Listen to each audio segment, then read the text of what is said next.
Hello all, welcome to part 14 of the Wireless LAN Security Mega Primer. So finally, we are going to crack web in this video. So we've all heard a lot about web being broken for a very long time and a lot of vulnerabilities being reported. Here is a quick breakdown of the different vulnerabilities and problems various cryptographers found over time in web. And basically the conclusion was that right there in 2001, when basically Borisov had come out with their paper Insecurity of 802.11, that talked about of a lot of interesting things wrong with the protocol itself. I would recommend you read the paper. The first path breaking paper was by FMS, Ferrer Martin Shamir, who had actually talked about the weakness in the KSA of RC4, and they had defined various things as the weak IVs and all of that, which we will talk about in a bit. Then you had a lot of other interesting things which kind of came after that. You had a gentleman named Korek who improved on the technique in kind of decrease the complexity of web crapping. Then you had Andreas Klein, who once again came up with some other modification to increase the correlation between the RC4 key streams and the key, which is what essentially we look at when we try to crack web. Last but not the least, you have the PTW attack, where the number of packets required drastically came down to hardly 60,000 to 90,000 packets. So this was the story, and this is a specific slide I have taken from the presentation I had given at TourCon a long time back for the Cafe Latte attack, and that's why copyright to Airtight, the company I used to work with at that time. Anyway, coming back, web cracking. So there are different attacks which have slightly different logic, and if I kind of want to narrow it down and put it in very simple words, the whole idea behind web cracking is to find what is called a weak IV or weak initialization vector.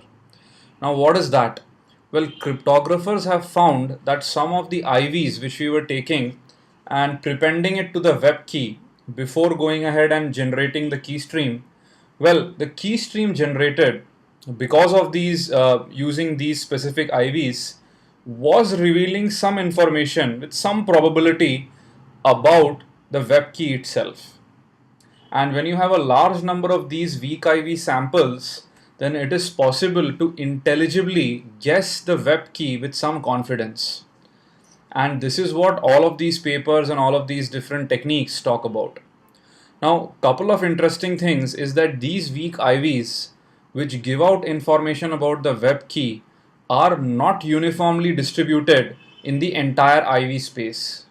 Now, when I say IV space, you will remember that the IV is 3 bytes or 24 bits long, which would mean there are 2 to the power 24 possibilities, which is not much if you think about it. And the weak IVs are distributed non-uniformly and are key dependent. That's also something which is very important to some extent. When you take one weak IV, it may reveal something about one particular key but may not reveal something about some other key. And this is the reason it takes time. Why? Because for any given key you need to gather enough number of these weak IVs to actually be able to guess the original key with some confidence. So I'll leave it at that. If you want, you can read the papers. There are 7 or 8 of them, and frankly it's more of a mathematical exercise than of anything to do with security per se. But I would encourage you to at least have a look at them. If you really want to know well how all of this is implemented, a good place would be the Aircrack NG source code itself, right? Very quickly, I'll just show you where you can do a little bit of reading in the source code. So I'm in here and I'll quickly go to security tube. And what I've done is I've downloaded the latest version of Aircrack NG. Now, I don't know, people who are developers may be aware of tools called CTags and CScopes, but these are very useful tools when you want to browse a large code distribution. So what I found is ctags is installed by default on Backtrack, but cscope is not. So you could very quickly just do a simple apt-get install cscope, right? I've already installed it on mine, and hence there should not be any issues right now, but this is something you would require. The next thing we would do is find all the C and .c as well as .h files, right? This command would give you that. What we will do is we will store this in a file called cscope.files, and now we'll use this utility called ctags to actually create the tags for all the files mentioned in cscope.files. And then we run cscope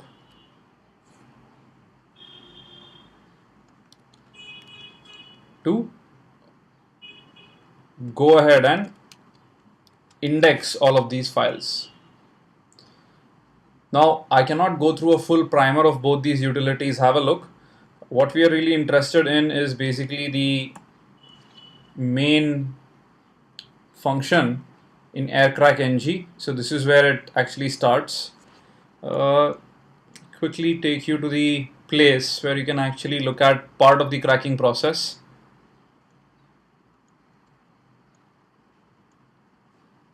I had modified this code when I was giving my DEF CON talk and TourCon talk. So it's been quite some time since I revisited this code.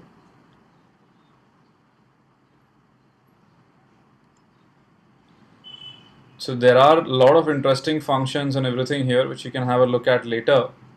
I may take up a video of actually browsing through some of this code at a later stage. Right, so there's one interesting function which is called crack web thread, right? So this is a parallel thread running to crack web, and this is where you can actually figure out how the IVs and all of that are taken, how the scores are computed, the votes are added and whatnot, right? A lot of interesting stuff here, but I would say you would require this typically only if you're actually planning to make some modifications to the source code itself for some enhanced functionality. But it's interesting nevertheless to know how the tool works. Coming back.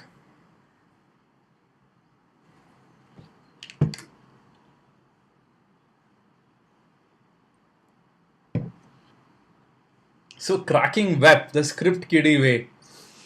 The reason I say this is because web cracking probably is one of the most abused attack techniques. I mean, there are millions of videos, millions of blogs just talking about web cracking and using AirCrack and a couple of other tools, AirSnort and whatnot. Anyway, so coming to how it's done, there are two techniques very broadly. One is the passive way, which is basically, well, the traffic is going between the access point and the client. What you are doing is just waiting, sniffing the air, storing all of those encrypted data packets. Now, what is the biggest advantage? You're undetectable. The beauty in wireless is if you're passively just listening to the channel, nobody can know that you exist. Also, with a directional antenna, you can actually be miles away and nobody would even know that you're collecting those packets. Now, as we said in web cracking, what you need is a large number of weak IV packets which are non-uniformly distributed across the IV space. But over a large period of time, you would end up getting many of these weak IVs as you receive more and more data packets, and at some point you will be able to break the key. And hence, in a passive way, after some period of time when you have a large amount of data traffic, you would be able to break the key, and then once the key is cracked, all the packets which you collected over the last 1 week, 2 weeks, 3 weeks, everything will be decryptable. Then we come to the active way. Maybe patience is not a virtue. You're okay getting caught, but you're not okay waiting. Just kidding. So in this case, what we really use is replay attacks. So what is a replay attack? Now think about this. You have the client, you have the access point, both of them are communicating and sending encrypted data packets. An attacker can only sniff the air and store those encrypted data packets. He cannot decrypt them currently because he doesn't have the key. However, certain encrypted packets, if the attacker replays them back to the access point, then those packets may force other data packets to be sent in response. And the typical case is ARP packets. Why? Because any network would have hundreds of hosts sending ARP requests and ARP responses at any given time. Now, all the attacker has to do is to sniff one ARP request packet for a legitimate host which is up and running. Then all he has to do is keep replaying that ARP request packet. The host will respond with an ARP response. The access point will push it onto the air with a new IV. We start collecting more and more data packets as we repeat this over and over and over again. Over a large period, we get many of these data packets, run it through AirCrack and crack the key. So let me break this down into 3 steps. Step 1, capture ARP packets. Now we have the authorized client and we have the access point who are communicating, and the attacker is just going ahead and sniffing the medium and capturing these packets. Currently, the attacker has no way of knowing that the encrypted packet is ARP or not. So question number 1, how can you figure out which packet is an ARP packet even though it is encrypted? The answer is simple. ARP packets are fixed size packets and are very small in size.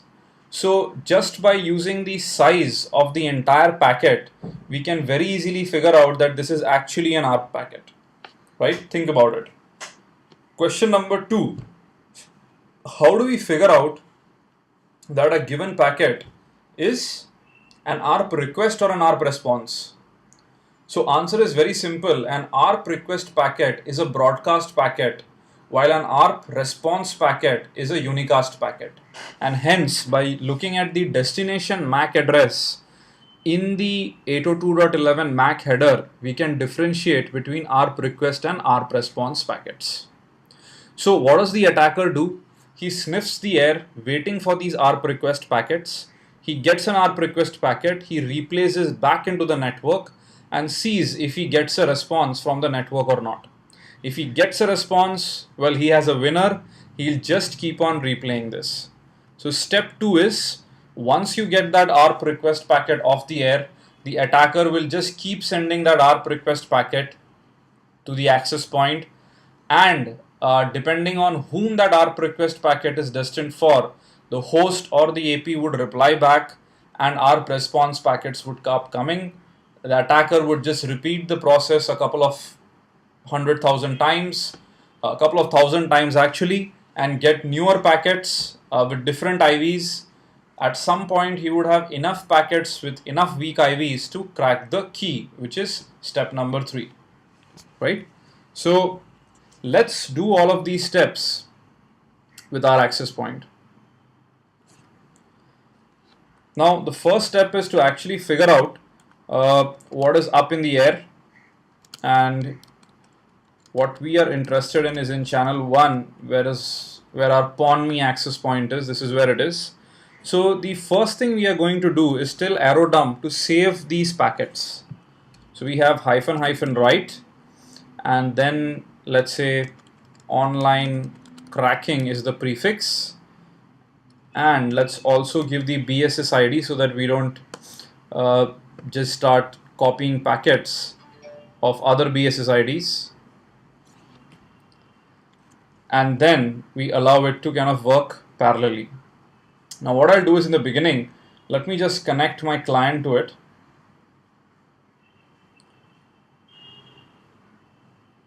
So the client is currently connected to the access point, right? It says connected client. Now what we are going to do is, we want to detect and replay ARP packets. So let's go ahead and use the air replay ng tool, and what we want to use is the ARP replay option, --ARP replay, and along with this we'll have to give a couple of other options. ESSID is easy upon me, and let's start the ARP replay. So currently, if you notice, it says 0 ARP requests have been found. Now what that means is we'll have to simulate some data sending from this client. How do we do that? Well, one simple way which we've learned all the time is actually to go ahead and send a DAuth packet, a broadcast DAuth maybe, just to kind of make it fast and quick, out there for the given BSSID. In this case, we can use the ESSID because there is only one real physical access point there on the Mon0 interface, right? And if you notice, till now we have not got any data packets. So here is the client, and what am I going to do is I'm going to go ahead and now hit enter. Oops. Looks like I made a little mistake. It's --ESSID, right? And now I'm actually going to go ahead and hit enter on this, so that looks like I forgot an option. Okay, it's just -E.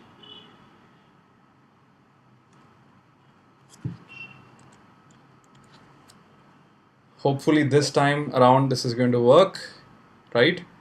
And I don't know, why did I do fake auth? Stupid of me. Making a lot of mistakes just after lunch, so I'm a bit drowsy. What we need to do is basically the DAuth attack, right?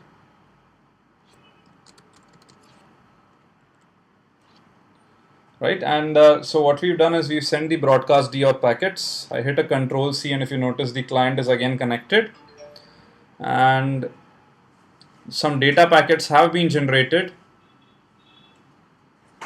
However, interestingly, we have the ARP packets, but we are not able to generate or make the system generate any other data packets. Can you see that? Even though we are seeing there's a lot of traffic going to the access point, this is the access point 25, from some MAC address 93 ending in 93, which is actually the attacker client, which is our little alpha card here. We are not able to make the network generate new packets, and the reason is very simple. Air replay ng actually tells you got a DAuth disassoc packet is the source MAC associated. The problem is air replay ng is using the source MAC address of the attacker, which the access point is rejecting simply because that MAC address is not associated. Now what we could do is we could either forge a fake association, or we could just go ahead and use the MAC address of the client directly, right? So this is the MAC address of the client, which is 60FB42. Can do that using the -F option, 60FB42, and then you have D5E401. So you have D5E401. Right, now you're all set to go, and we are again waiting for our preplay packets. Now let's do the following. Let's send the DAuth once again. So we are going to send the DAuths again to disconnect. Disconnection has happened. I'll allow it to reconnect once again. Reconnected, and voila. If you notice, right now it's actually saying, well, we are successful in sending these tons of packets. If you notice that, right? Probably a couple of hundred packets and which are now getting accepted by the access point. Note that we are also storing these packets locally. So what we need to do parallelly is just start aircrack-ng, which, as all of you know, is the tool of choice. And with aircrack-ng, we just have to mention the name of the pcap file. In our case, it is onlinecracking.cap. And aircrack-ng will parallelly start the cracking attempt, right? And once we have enough number of data packets, and it finds weak IVs and other techniques based on the other attacks like clean, PTW, etc., we should be able to break the key, right? So this is non-deterministic in the sense it may take some time. So we'll just allow a little bit of more packets to get aggregated. So as I said, because the weak IVs and other things are non-uniformly distributed, there is no deterministic way to say that once you have so many packets, you will be able to crack the key immediately. Right? So if you notice, aircrack-ng is actually testing a lot of possibilities based on the algorithmic calculations. And it actually says, well, it's received 17,483 unique initialization vectors till now. And here is how it is doing it. Basically, this is a specific guess, and this is the vote which is being given to that guess based on various calculations. Right? So the beauty is aircrack-ng will refresh the calculation and kind of start off once it receives more initialization vectors automatically. So the only thing we have to guarantee is that newer packets are getting continuously generated using our replay attack. Awesome, we are done. And I think practically within 7 minutes, with all the little mistakes which I did on the way, we were able to actually crack the web key. So I think, give or take, within 5 minutes, you can crack a web key. Now I have taken the 40-bit web key. I don't think the 104-bit is any different. Try it out yourself, set the web key, try out this process. And if you haven't done it even once yet, you'll feel a very gratifying kind of a feeling once you're able to crack the key yourself, right? Okay, so coming back. So that's all I had in mind for this video. This is basic web cracking. In the next video, we will start looking at a couple of other interesting attacks which can be done against web networks. So as always, please leave your comments behind. I really like reading them, and that kind of keeps me going all the time. And looking forward to see you in the next video.